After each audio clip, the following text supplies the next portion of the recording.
Welcome back to Dan's Homestead, guys. For you that don't know me that are watching this, I'm Mike. My video guy, which is Jacobs, is telling me what I can and can't do in the videos. But no, it's a nice Sunday. It's about 55, 56 degrees, something like that. And we decided to open up the shop and make a project for spring. We are making I'm going to call it an A-frame planter, a three tier planter. So I'm going to get started. We're going to do half laps with 2x4s. These are going to be the legs. So I'm going to cut it with the table saw, and then I'm going to clean out the rest of it with the router. So I'm going to get started with that and start putting her together.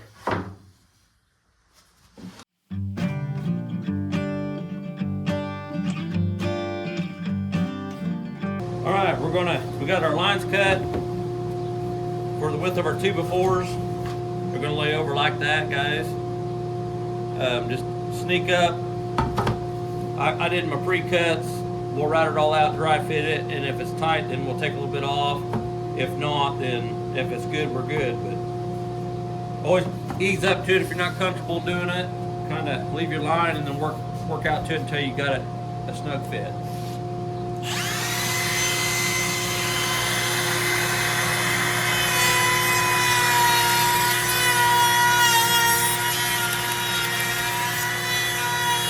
All right, guys. Well, we got the dado all cut out.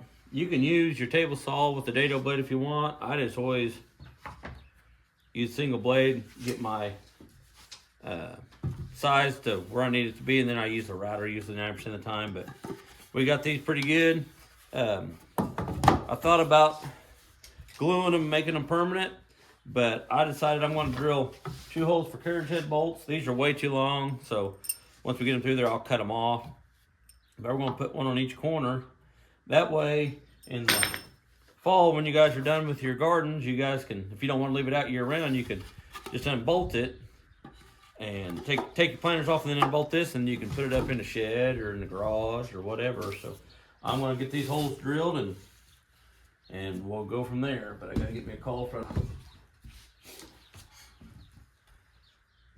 These are 5/16 carriage head bolts too.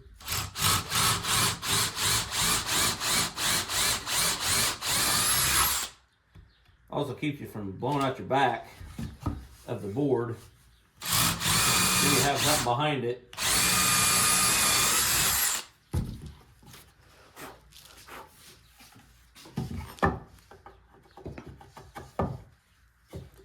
You can make them a little bit looser if you want, but you're going to have play in it then, you know. So I wouldn't recommend it making it loose. If anything, you can take that bit again and clean it out a little bit. Wood's going to shrink, going to expand. It don't matter what you do. So tap these down in place where I can get them cut off.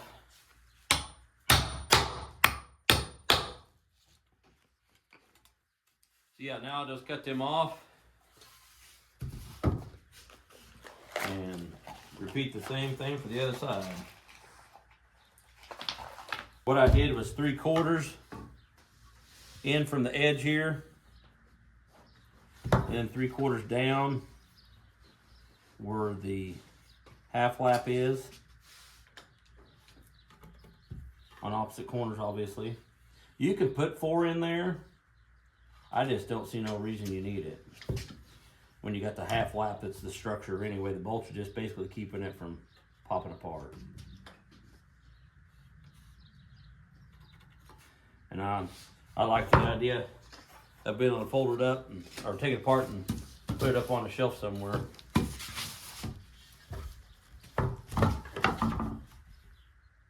Okay, so we got them bolted together, guys. So I'm going to make the planter, I believe.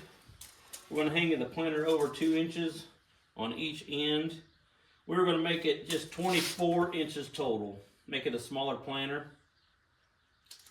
So we're going to get them cut to size, and we'll 45 them, the butt joints.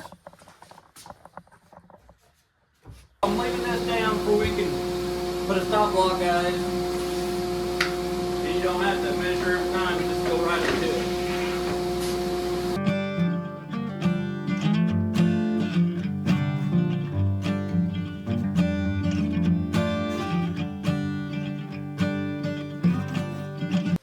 All right, we got our boards cut out of 45.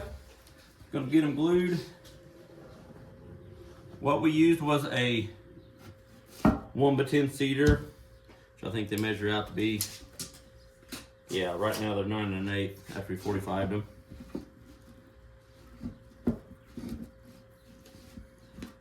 We thought about using them fence pickets that are cheap, but there again, the key word was cheap. They're always warped, and you only get 5.5 inches out of them. This here's a lot deeper box. You live where I live in Oklahoma, where it's hell in the summertime. You got to have that depth to keep some moisture in your planters for you. They dry out so quick.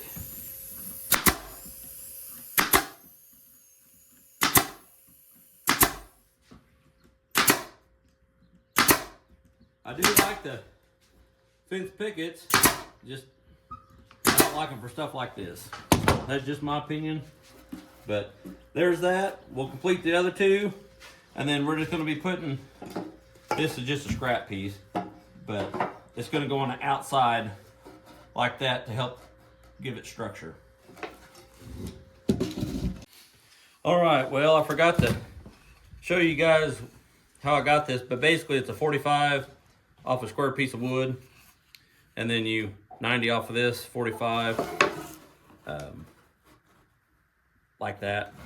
So we're gonna get them put together, and then we'll get this project finished up. Get it on the legs, and you guys get to see what we're talking about.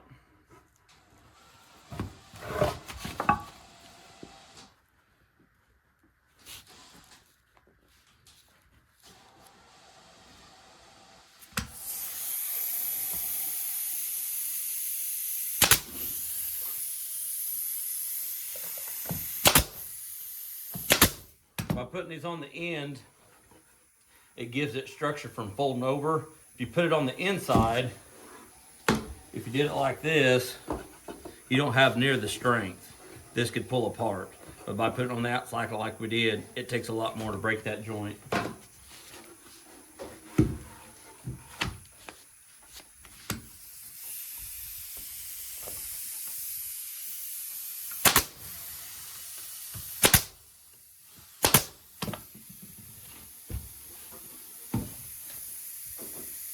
I'm using exterior glue, can't tell.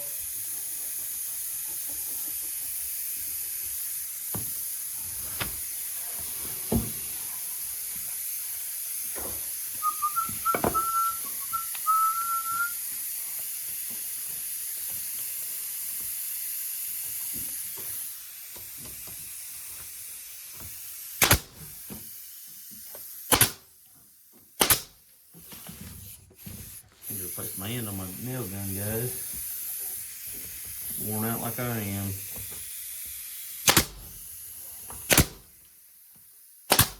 Alright, I won't bore you with the rest of them. I'll get them put together and bring them back and show you the rest. We are going to measure in from each end 2 inches. And that's where we're going to put the legs at. So I'm going to get that measured and get this on there. I'm using 2-inch Torque screws. You guys can use whatever you like. I prefer Torque screws. I would definitely go 2 inches. That way you got plenty to hold it with, because you're gonna have a lot of weight involved.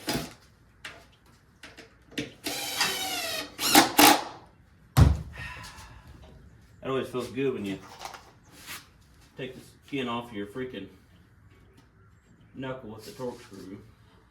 I see what I'm making now.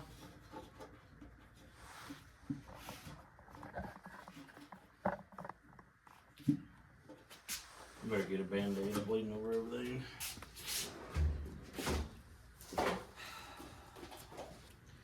Alright. Got my battle wound fixed. Okay, so we got that. So I'll have to repeat, measure the 2 inches in, and then I'm going to split between this distance and the ground where I want to center it at. I built a bigger scale one, so I'm kind of know what we got going on. Other than this one's a little bit shorter, not as near as wide. Got right at 30 inches, so half of that's 15. That's the center. And then this is 9 inches, so we'll come up, or actually we'll come down 4.5. That way we know. We can see the line from here. So it'll be 19.5. Goes right here, right here. Then you want to measure the bottom here too.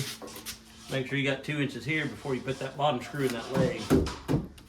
That's why I didn't put 2 screws up top before we can get this square.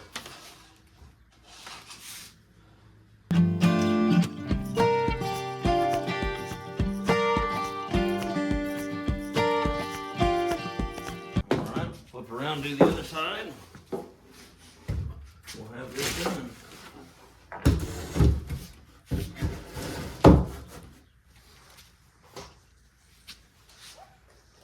Remember, it's 15 down the center, bottom was 19.5, so I'm going to skip the 15 center because I don't need it, I just need the 19.5. As anybody that does woodworking and messes with cedar, you know how bowed it can be, so odds are you're going to fight it a little bit because it's going to have cups in it and twist. And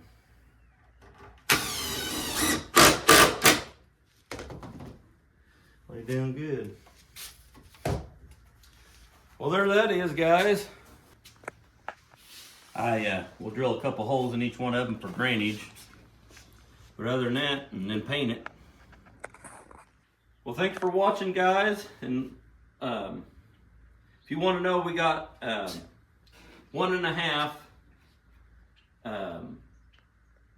1 by 10 by 8 cedar in it, and 2 2x4 8-footers.